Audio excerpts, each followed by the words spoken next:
इसका डिमांड काफ़ी तेज़ी से बढ़ रहा है। अब बताइए ना, कल ही जहाँ जहाँ मछली भेजे हैं, लगभग 20 लोगों के पास मछली भेजे हैं, जिसमें आपका छत्तीसगढ़ में 2-3 लोगों का, बिहार में तो 5-6-7 लोगों का, यूपी में 5-6-7 लोगों का, और फिर एमपी में भी सतना, कटनी, इन सारे जगहों पर भेजे हैं। इन लोगों ने अमूर कार्प बस से मंगवाया है। आज का वीडियो अमूर कार्प के बारे में हम बताने का प्रयास करेंगे। दोस्तों, स्वागत करते हैं अपने YouTube channel fish farming and series पर।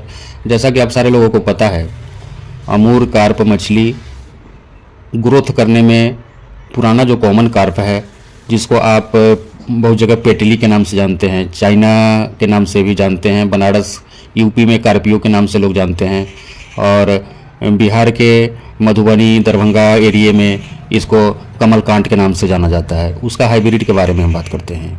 आप सारे लोगों को पता है, मेरा नाम बबलू सिंह, बिहार हाजीपुर के रहने वाले। स्क्रीन पर जो नंबर दिखाई दे रहा है वह मेरा नंबर है, और जब सारे लोगों का कॉल आता है इस नंबर पे तो हम आपको सीड भेजते हैं। और प्रचलन काफ़ी बढ़ रहा है अमूर कॉमन कार्प का। देखने में लंबी लंबी रोहू के जैसी, पेटी काफ़ी मोटा पेटी होने की वजह से बच्चे लोग भी खाना ज़्यादा पसंद करते हैं। प्रोटीन के मामले में भी बेहतरीन मछली है, डॉक्टर भी खाने को बोलता है।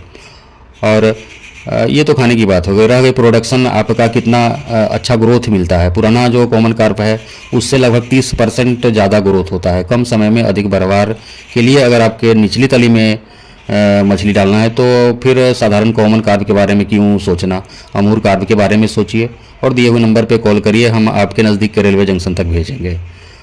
और साथ में ऐसा नहीं करना है कि सिर्फ अमूर और सिर्फ अमूर ही पालना है। अच्छा मछली है, फिर भी ऐसा नहीं है कि आपको ऊपरी लेयर छोड़ना है, मध्य लेयर छोड़ना है, और सारे के बदले निचली लेयर में रहने वाली अमूर कार्प को ही अपने तालाब में डालना है। जब आप आईएमसी का पालन करते हैं तो ये कॉमन कार्प विदेशी कार्प है। फिर भी इसको अपना भुवनेश्वर में जो एक फिशरीज डिपार्टमेंट का एक संस्थान है, सीफा के नाम से प्रचलित है, वहीं पे कॉमन कार्प से इसको थोड़ा सा रिफाइन करके अपने वैज्ञानिकों द्वारा अमूर कार्प के रूप में परिणत किया गया है। आप ठेठ भाषा में समझने का प्रयास करें तो कॉमन कार्प का यह हाइब्रिड है।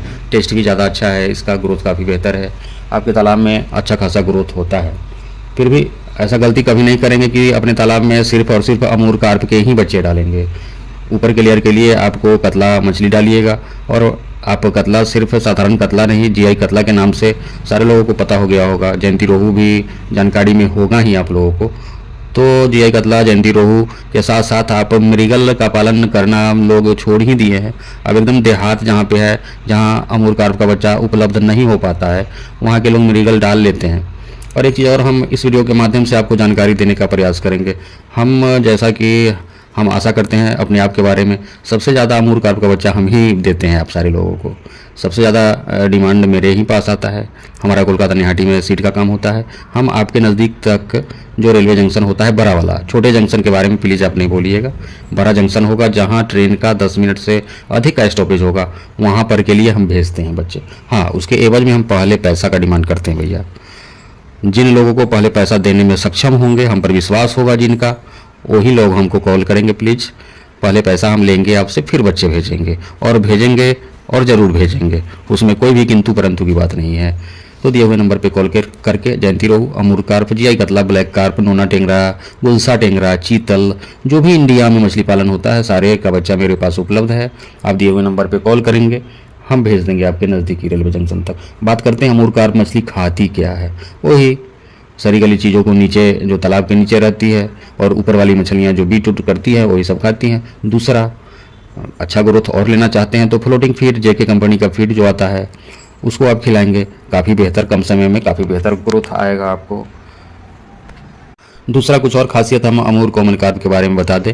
और साधारण जो पहले वाला कॉमन कार्प था, आपको डिफरेंस पता होगा, लेकिन जो लोगों को डिफरेंस पता नहीं है दोनों में, उनके बारे में हम बताना चाहेंगे कि पुराने कॉमन कार्प में दिक्कत ये है कि वे तालाब में छोटी अवस्था में, यानी 250 ग्राम, 200-300 ग्राम की होती हैं, फिर तालाब में बच्चे करना आरंभ कर देती हैं। लेकिन ये जो अमूर कॉमन कार्प है, जब तक ये मछली 1 kg की नहीं हो जाती है, आपके तालाब में अंडे नहीं करती है, बच्चे नहीं करती है।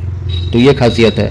होता यह है कि जब आप एक एकड़ के तालाब में 5,000 5,500 बच्चे स्टॉक करते हैं, जिसमें आप कॉमन कार्प भी डाले हुए रहते हैं, तो वे बहु असंख्य तालाब में बच्चे दे देती हैं, जिसका नतीजा होता है कि आपके तालाब का डेंसिटी काफ़ी बढ़ जाता है, हाई डेंसिटी में मछली हो जाता है, जिसका नतीजा होता है कि आपके तालाब में ऑक्सीजन का शॉर्टेज होने लगता है, आपके तालाब में अमोनिया का लेवल बढ़ जाता है, पीएच असंतुलित हो जाता है। ये इन सब परेशानियों के कारण जब आप कॉमन कार्प का बच्चा डालते हैं तो बहुत सारे बच्चे आ जाते हैं, तो ये परेशानियाँ आ जाती है। ऐसे किसी भी तरह की मछली में परेशानी होगा तो भी आप दिए हुए नंबर पे कॉल करेंगे। हमारे पास मेडिसिन का भी कंपनी है, अपनी कंपनी हैदराबाद में लगा है, और हम हाजीपुर से आपको ट्रांसपोर्ट से, फिर कुरियर से, फिर पोस्ट ऑफिस से 1 केजी 2 केजी जो भी 1 लीटर 2 लीटर जो भी मेडिसिन चाहिए होता है हम आपके नज़दीक में पोस्ट ऑफिस से आपको उपलब्ध करा देते हैं। शर्त इतना होता है कि पैसे हम पहले लेते हैं। बहुत बहुत धन्यवाद। अमूर कार्प मछली पालने के लिए विचार करिए, बच्चे मंगाइए, अच्छा ग्रोथ मिलेगा। बहुत बहुत धन्यवाद।